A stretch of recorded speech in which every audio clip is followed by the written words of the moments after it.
So good afternoon all. Welcome to this session called EU Space Trends for the Future. I know it's been a long week. I hope you already heard the Commissioner on Monday talking about the achievements in space and what lies ahead, that some of you had the chance to listen to Pierre Delceau, our Deputy Director General at the EU Space Breakfast yesterday. But today, we're pretty glad to have a panel to reflect and exchange with you on future trends for the European Union and Europe in space. The topic is vast. Space services have become indispensable for our economies. They're vital to address deadly challenges for the humanity, which are environmental degradation and climate change. They're an enabler for innovation and growth, entrepreneurship and cooperation. EU space puts benefits for citizens at the core of its programs, and that makes them a little bit unique. We have a great panel with representatives of civil society, government, and entrepreneurship community, and I'm very much looking forward to the discussion. And let me introduce them to you before we start. So we have, to my right, Jean-Jacques Tortora, who has just recently been promoted because his title is not as it says on the slide, EAS Special Envoy. He's the director of the European Space Policy Institute in Vienna. And he's not unknown to the US because from 2004 to 2007, he was head of the French Space Agency office in Washington, D.C. From 2007 to mid-2016, he was the Secretary General of ISD Eurospace, which is an industry organization of European space companies. And previously, he was Deputy Director for Strategy and Programs at the French Space Agency. Before that, he was advisor to the French Ministry of Research for Industrial Policy Funds Management in 1998 to 2000. And before that, he was, from 1990 to 1998, he was working with Arianespace, first in Kourou, French Guiana, and then in Paris. He started his career in 1984 at the French Military Procurement Agency, Direction Générale de l'Armement, as an expert in signal processing and warship acoustic detection. So that's quite a feat. On the right, we have Jolanda van Eindhoven, my colleague from the European Commission. She joined the Commission in 2002 after having worked for the Dutch Ministry of Finance, advising on EU law in the area of taxation. So taxation can also lead you to space, and Jolanda is an example of that. Within the European Commission, she has worked in different taxation domains, coordinating the enforcement of European law and proposing a legislative initiative to improve the single market for service. In 2017, she's getting closer to space. She led an initiative on defense procurement, and since November 2018, she's deputy head of unit dealing with the legal and institutional aspects of Galileo and our European overlay service, EGNOS. She holds a master's degree in energy and environmental law from the Catholic University of Leuven and a master's degree in tax from the University of Leiden. And finally, we have Krzysztof Kanawka to the right. He serves as CEO of Blue Dot Solution. Blue Dot Solutions is a Polish company active in the space sector. The company focuses on the development of applications based on satellite data, mainly positioning and Earth observation. And in addition, they support technology startups with an accelerator called Space 3AC. Krzysztof has a Master's of Science degree, double degree from the University of Krakow and Münster in Poland and Münster in Germany in biomaterials and composites, and a PhD in fuel cells from the Imperial College of London. So with this, I would like to hand over the stage to Jolanda to kick off with a short keynote. Thank you, Jean-Luc. Well, to give you a bit of an idea as to what the European Union is planning to do in space for the next couple of years, I will give you some ideas as what we have programmed. You might know that the European Union works with a framework for its budget of 7 years. And we hope that the new budget will soon be agreed for the period of 2021 to 2027. And in that period, we hope to have in total 16 billion for the EU space programs. That means for the 3 current we already have and 2 new ones. Now, for the programs we have currently, Galileo, EGNOS, and Copernicus, the main issue for the time being, of course, is also to keep the services at a level as what we have right now, which is very good. Now, if we look at Galileo, for that, in the future, we have a couple of elements we would like to add to the services which we provide.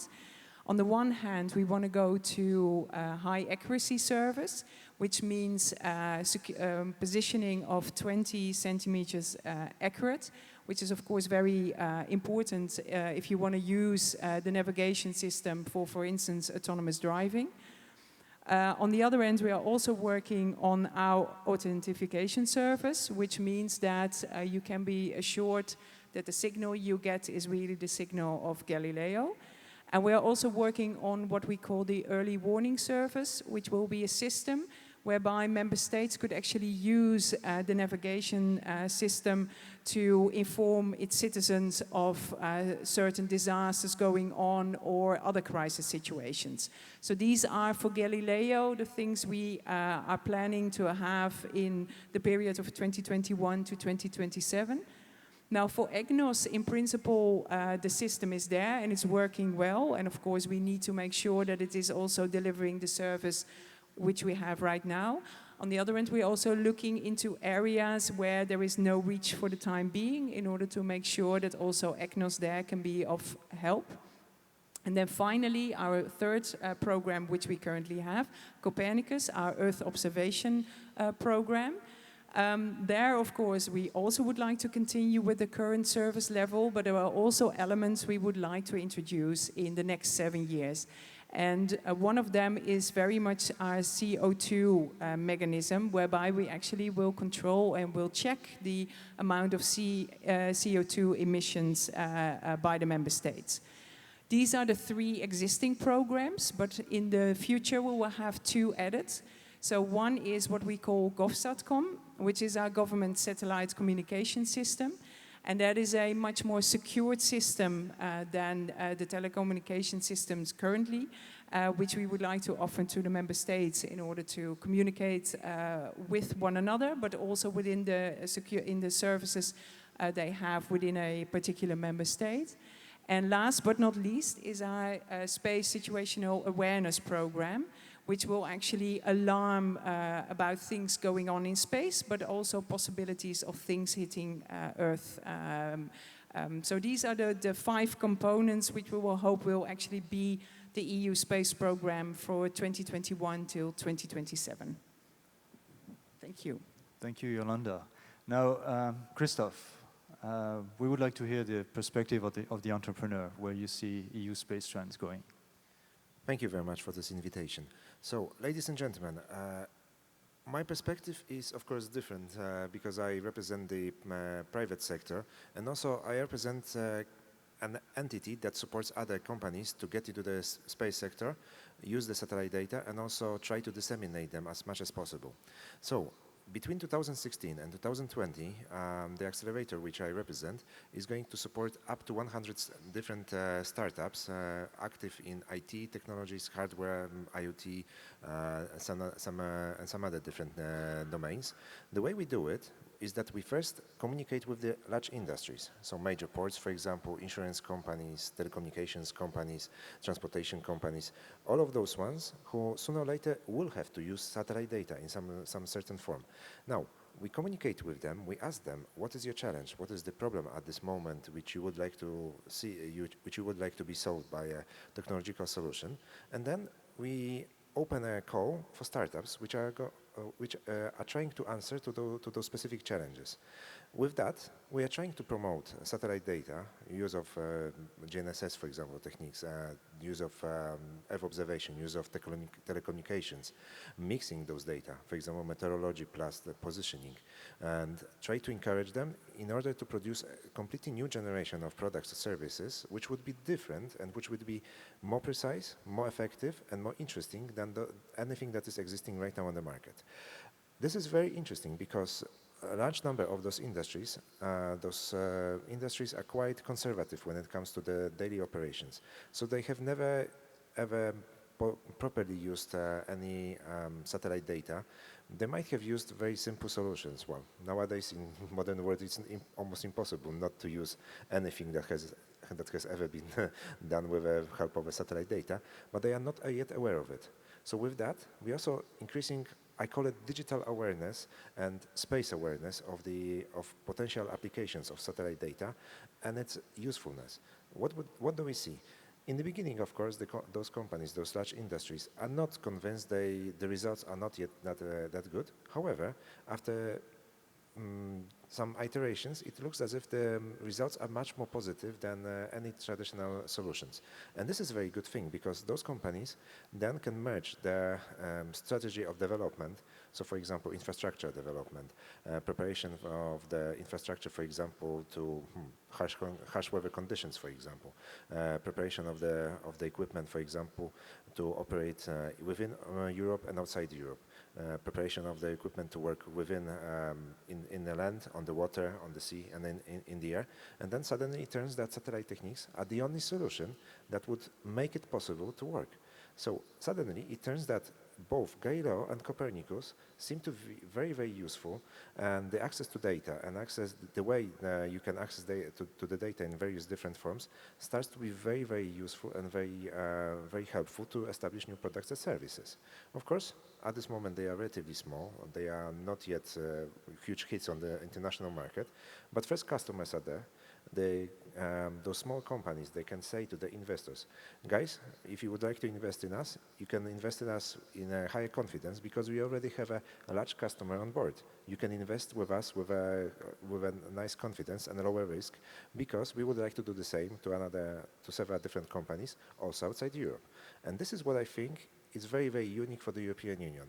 Thanks to those satellite data sources and the way we can transform it, and also the infrastructure around it, for example, Copernicus Diocese, something that in the future might be really, really amazing tool for further development of some products and services. Europe might have a really, really nice competitive edge, especially when it comes to companies and those companies who would be ready to export something outside of Europe. The thing is that we have to try to help them a little bit to work a little bit more efficiently and also promote them outside of Europe. Thank you. Thank you, Christophe. So we'll be glad to hear from Jean-Jacques, maybe his perspective from the European Space Policy Institute. You look at all the perspectives, so we just heard that actually companies, enterprises benefit from space. Is that the case, and where do you see future possibilities? Well, future possibilities, I will try to elaborate a bit on that. But I think that the first thing is that we must build on the existing. And actually one of the key features of Europe in space is that it has a very strong industrial base. A strong industrial base which is highly regarded worldwide for its achievements in science, earth science, science of the universe, and I would say a lot of what ESA actually is doing in this domain, but also which is quite competitive on the open and accessible markets, where it gets major shares of what is accessible to it, and this level of I would say capability and competitiveness has been achieved through, I would say, long-term and stable investment of EU and ESA member states. And this is an asset. And definitely we often hear that about the new space and the new trends and stressing and focusing on what's going on here in the United States, but definitely there is a lot also going on in Europe. So Christophe gave us a very good example of what startups are doing in Europe. But for those who want to know more about that, I invite you to visit the website of ESPI, where we publish or we post a publication, Space Venture, which tells you in detail what is going on in this new space framework and recaps all the investments, the private investments currently being done in Europe in the space matters. Now, in terms of trends, so I said that this long-term and stable investment of member states has been instrumental. I would expect it to not only continue, but also to continue to grow with the conduction and the coordination of the investment of both ESA member states and the EU member states, which are almost the same, so the coordination should not be a major issue. But also, I think that this will allow to reaffirm the ambitions of Europe in space, and ambitions that will be reached through the, I would say, stability, predictability of budgets and investments. Now, in terms of trends, what I think everybody expects is that the reliance of the society on space infrastructures will continue to grow. And this comes along with some concerns regarding security in particular. And I would like to stress here that Galileo and Copernicus, with the deployment, the full deployment of these two constellations, we have really changed paradigm, because now the EU is owner and operator of two major critical infrastructures, and ensuring the security of these two infrastructures is a matter of economic security. Now, what it involves, it's, I would say, space traffic management, as we has mentioned, to I would say, improve collision avoidance and ensure, I would say, as much as possible collision avoidance of all the maneuverable objects. But it's also a matter of cybersecurity and also of ensuring the physical security of assets. So because we have to also to face and to account for a number of new threats that have emerged in the meantime, and all of this was not necessarily embedded in the design of these infrastructures at the time the programs were initiated. This is one point. I will come back to that. But another, I would say, specificity of the European space sector is certainly its heavy reliance on the commercial markets. And this is, I guess, a specificity of Europe. I believe that no other major space power has made of getting a major share of commercial market I would say a first priority or top priority strategic objective. Europe has, I would say, I think that this strategy has been quite helpful and successful in also helping Europe to gain the positions that it has today on the international scene.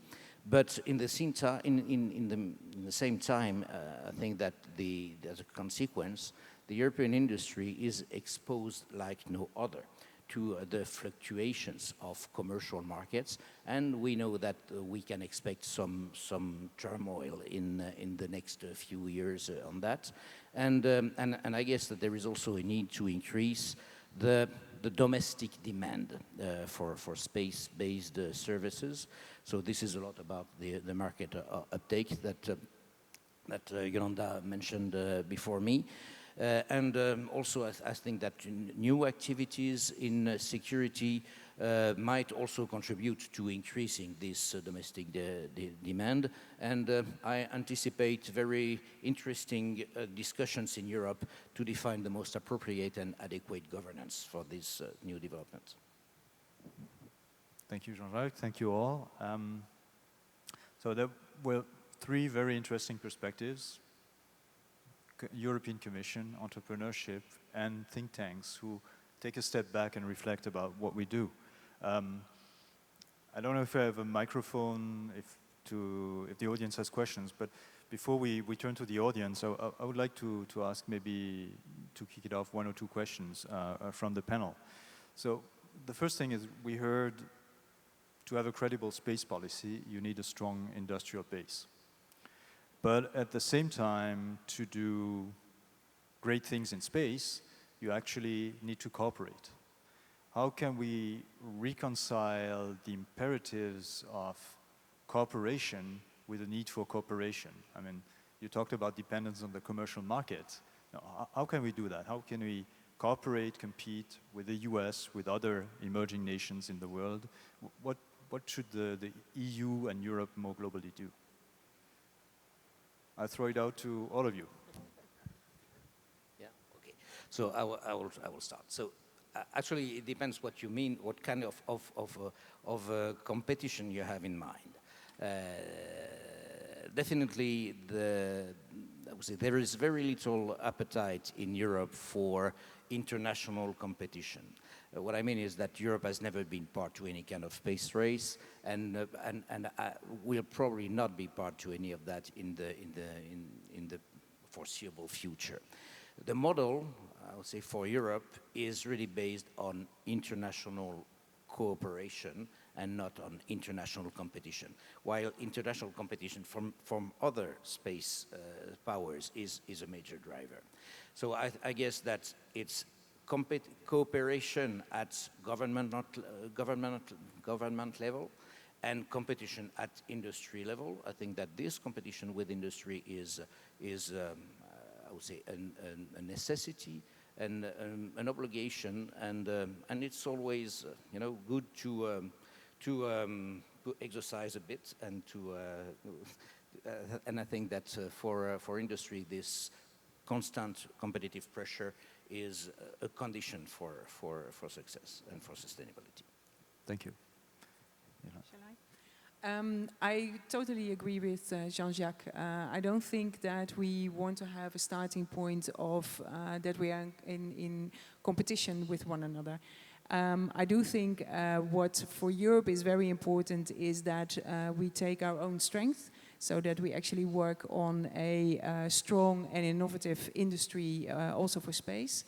Whether this is upstream or downstream, it's very important that we make sure that we create the conditions for both sides of the coin. In that respect, it's important that we, from the European Union, facilitate, of course, research and innovation, and actually provide all the necessary conditions to actually come to that. But also, I think what is very important is that we need to make sure that whatever is done in terms of research and development, that we also look into all the possible ways to actually have it integrated in all the other sectors, because there is where the strength is, also for space, to make sure that the benefits which come out will actually serve also the others. We have, I think, also some elements which we can learn, of course, from the Americans in terms of access to finance, where Europe is maybe not the best pupil for the moment. But I do think that there are also developments there in terms of trying to find possibilities to help companies to set up and actually scale up. And that's one of the elements which will be under the new financial framework as well, one of the elements which will be considered to have a proper scale-up element, so that companies can be helped and survive in such a competitive market. So, companies compete with each other, but at the same time, some of them cooperate with each other. Competitors in one market niche, they can cooperate in another market niche. This is very, very typical, and it's quite often happens that, for example, on the Horizon 2020 umbrella in a project or in a project proposal, there are competitors joining the forces and trying to cooperate together. It's not nothing strange on that side, and I hope that both cooperation and competition will grow on that side.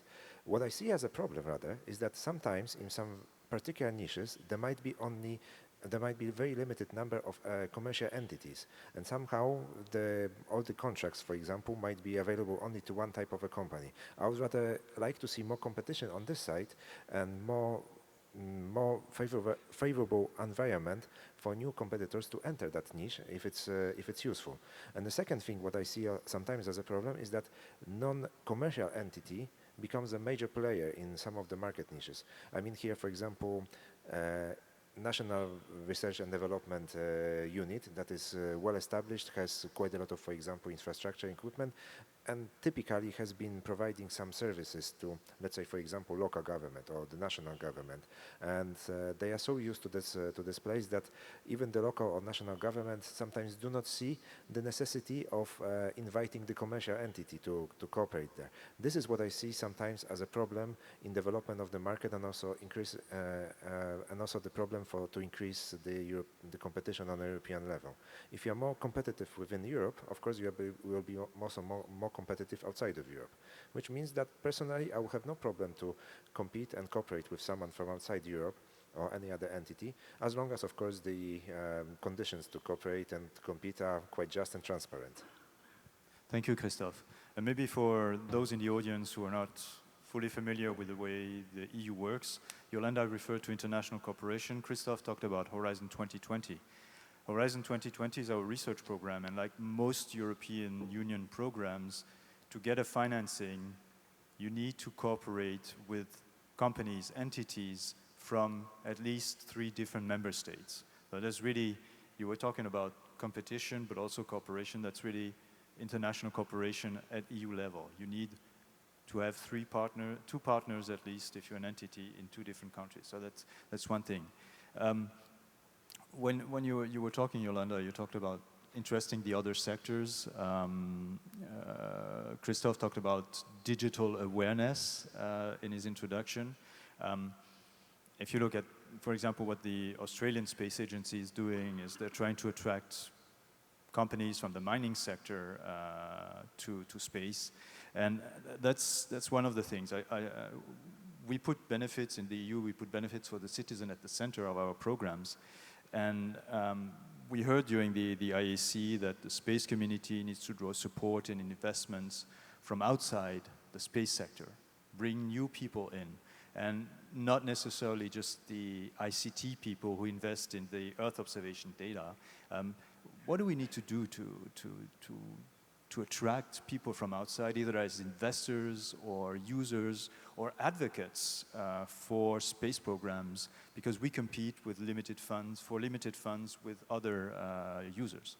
So Christophe, I see you have yes. an answer. My personal opinion is that quite often large companies are one of those ones who are showing the typical ways of doing the business. Whereas, in my opinion, for example, the European startup scene and the global startup scene is much more diverse. It's not only ICT people who are starting the new companies there and who are working there. They very quickly, if they like-minded people would be only working in a company, they would very quickly fail. They really need to be more diverse to survive on the market and grow. So if you take a look on the startup scene, especially on those companies who survived the valley of death and started developing, and they have new, really, really interesting products or services, then you will see that the team there is very, very interesting. It's composed of people who both have skills on the technical side, who have also soft skills, who can speak with customers, also customers sometimes from governments, and they do it in a very different way. They have to do it in a very flexible way. It's not like a typical way where everyone knows everyone. It's a place where a newcomer comes and has to win a contract against someone who has much more experience. And then, from that perspective, suddenly you can see that if you give a little bit more favorable conditions to such entities through various different schemes, accelerators, as I mentioned, incubators, sometimes some pre-commercial contracts, some open a better openness, for example, on B2G markets, then suddenly you can see that you have a much better innovation around, and also higher inclination towards risk, higher inclination towards employing new people, and also cooperating with academia, with scientific institutes, also helping the local governments in better understanding what could be done in the future. So I see a lot of different perspectives. If you just step outside from the typical way of the way business has been done for a long time, and I think this is partially what new space is being called on some places. And if you think about new space on a wider perspective, not only the new satellites, new rockets, but also new wave of accessing data, analyzing it, and providing it to customers, then you can see a lot of benefits. Yeah, I would like to add that one of the, and Christophe knows because he was one of the winners, we have every year what we call the Galileo and Copernicus Masters, and actually the idea behind it is to invite companies, startups, but it could easily be a student in a university to come up with ideas how to, for instance, use Copernicus data or how to use satellite navigation in development of certain apps or other ways to actually show what you can do with the various services we offer. And the idea behind it is also not to easily come up with a pot of money and just to give it, but it's actually to give the startup the opportunity to actually grow, to get the possibilities to have, for instance, use of laboratories, of university, other means, or to actually get guidance in terms of how to set up a business and what the best business model is to further develop the ideas behind it. So for us, it's very important to actually showcase via these kind of competitions what the possibilities are with the use of navigation services or the data which we generate with Copernicus. Thank you. Jean-Jacques?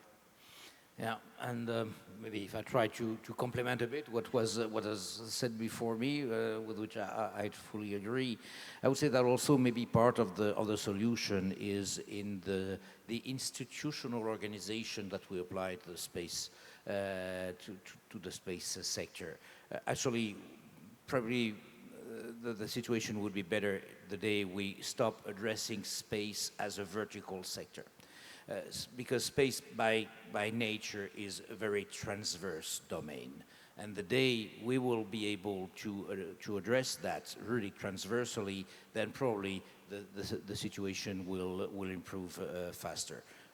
One example, for instance, is the organization of the European Commission, where space activities are, I would say, concentrated within one DG, while maybe distributing a bit responsibilities and interest in space throughout a greater number of potential users like DG Environment, DG Transport, DG Connect, etc., etc., etc., would certainly contribute to spreading the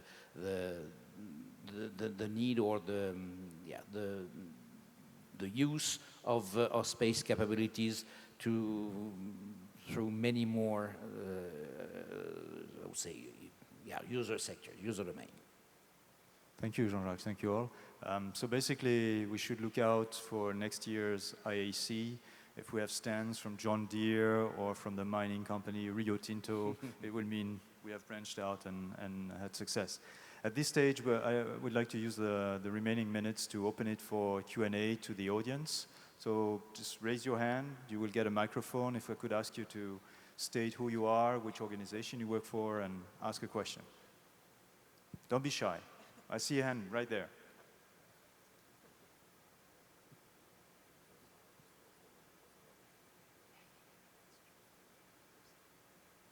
Thank you so much for a great talk. My name is Kimia Sayed Madani. I'm a PhD student at the University of Colorado Boulder.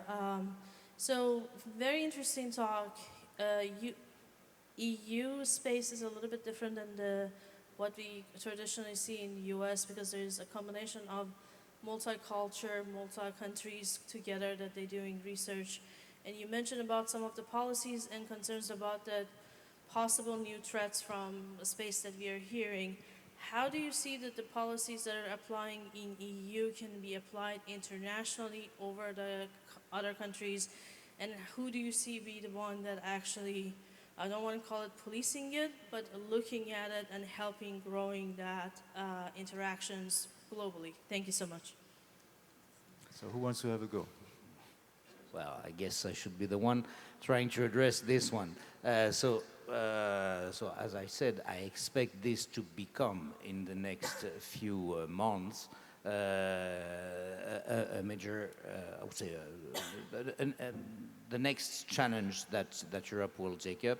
At the moment, I cannot say that I have a EU model on this to propose, but definitely we will have to deal with a number of constraints regarding the way we international deal with space. So there are a number of basic principles that certainly will never been questions, at least in the foreseeable future. So one of them is that we have to operate jointly in space. The fact is that all the documents, the legal framework that has been set for that by our predecessors, I would say, were based on the assumption that the space resources were more or less unlimited. And now, of course, we are realizing that not only the space resources are limited, but that we are getting close to them. And actually, this has very deep implications on the way we negotiate internationally, because we do not negotiate the same when it is about sharing unlimited resources and when it is about sharing limited resources. So this, I think, this is not a reply that I'm giving to you, but this is one of the constraints that we have to deal with, which is that our overall legal framework might not be the most appropriate to the current situation that we have to face. Second is I would say the possibility or the eventuality to come up with new regulations. So regulation and enforcement of these regulations in space. So at the moment, this is absolutely not the setup with which we work. Basically, it's in each and every state or government is responsible for its activities in space, and I would say the value that especially the major space powers are defending is their liberty of action in space to be able to ensure the protection of their assets. And this is actually incompatible with any kind of strict and stringent regulation. So I do not expect that in the near future there will be major progress to be made from a pure legal standpoint, but it will be more about defining standards. It will be more about agreeing on behavioral changes to make sure that we will, I would say, contribute each one at its own level to the sustainability of space activities. I hope this replies your question.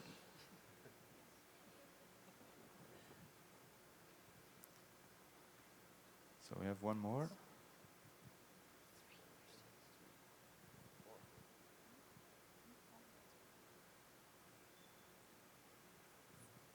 Hi, my name is Stanley Chen. I'm an undergraduate student at Western University in Canada. And so I was wondering, in terms of EU space trends, as we have more and more satellites, especially in North America and US, where there's more and more constellation satellites, which I expect will be happening as a global trend as well.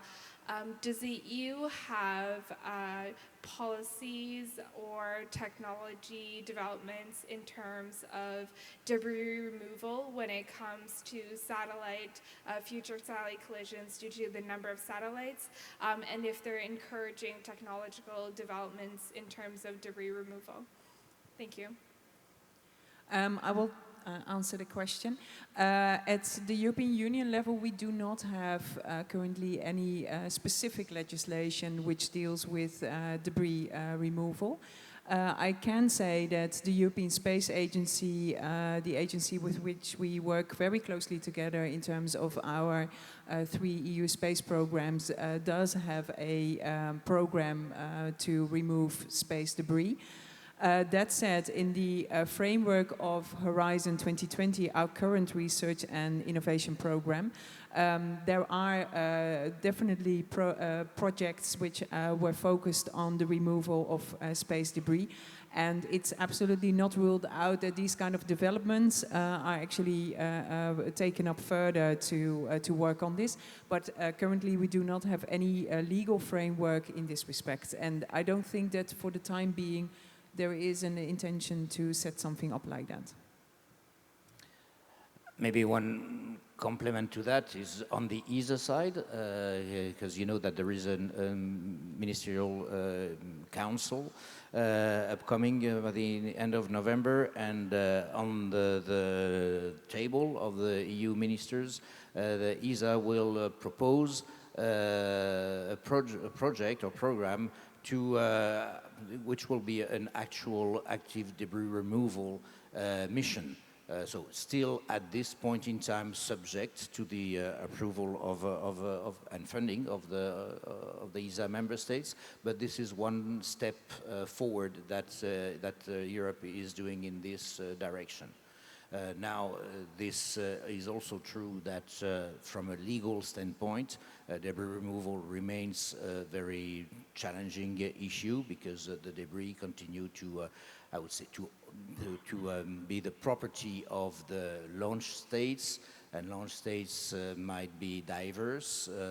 We have the state from, having provided the launcher, the state from which the satellite was launched, the state owning the satellites, and actually any debris cannot be removed without the formal approval of all those who might claim property over it, which makes it very tricky to even actually be able to select an object to make a trial case of active debris removal.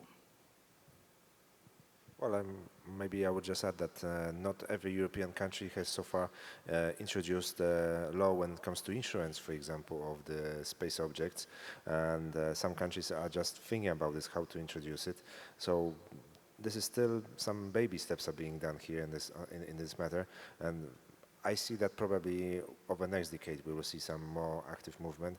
Maybe after, I hope not, it will not happen, but probably some such collisions might happen, and we will see that there's an urgency to act and also introduce new regulations on Earth. Thank you.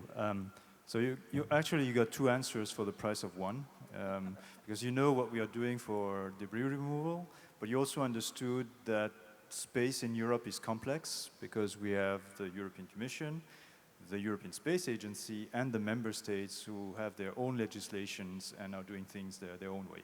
But the miracle about it is it works. So I think we may have time for one more question. 2, okay. Didn't see the second hand.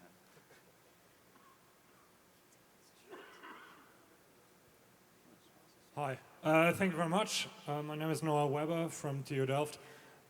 We were talking a lot about data, generating data and using data in the European Union. As there will be more companies using data and more entities using data, do you think there will be a growing demand? Or do you think there's a risk that the demand for new data generation will outgrow the availability of data? And will that cause companies, well, either the European Union to have to generate more data, or companies to have to look outside the European Union to find the data that they need? Okay, so in my opinion, the biggest problem at the moment is that not every country within the European Union has adopted laws that help companies to provide the products and services to the government. Sometimes the government feeds the government and generates some services, which are obviously usually within a few years they become obsolete, and some governments are using it. So I see this as a kind of an urgency that all of the European countries open the B2G markets, and it starts to be more efficient. On the other hand, it is true that at the moment, the amount of data being generated increases the costs of storing the data and manipulating it. Although the cost of storing and manipulating data is obviously going down, the amount of data being generated is so much that the overall cost, the operating cost, starts to be very, very high, which means that you have to be really clever on how to use it and how to store it, and of course how to operate it without storing that much data on your own, so simply using some other providers, which is really interesting because partially the market is around there. And next thing, it is true also that some of those services will be definitely useful outside of Europe. And the two biggest trends that I see at the moment, that's the export of potential data solutions both to Asian markets and African markets. And we see many European companies being active on those sites, also when it comes to the space sector. I think even Copernicus and Galileo Masters, several of the winners were dealing with the markets outside of Europe, and they are quite successful at that moment. Of course, not on a large scale, but you can see that definitely they are growing and they are developing. Thank you. I think we had one last one over there. Martin Farkac from Stratasys Company, and by coincidence also a regional winner of Galileo Masters. Congratulations. Congratulations. Congratulations. Actually, we mentioned new space, and part of this are high-altitude pseudo-satellites. I would like to ask if the European Commission plans to legally address this domain, because as of this moment there is no legislation, or if you want to rather leave it to European or International Aviation Organization or to ESA to kind of tackle this challenge? Well, I can be short. There are no legislative initiatives planned in this respect, and I do think that probably from our point of view, this is not something which the European Commission or the European Union should be dealing with, but this is something which counts for the international society. That, of course, doesn't mean that we cannot take certain initiatives or start discussing things first among the various member states. But for the moment, there is not yet any activity ongoing. Yeah. So thank you very much for attending this session. I hope it was interesting, that you learned a few things. And before you go to your next session or go to your next meetings, please join me in giving a hand to our panel for their insights.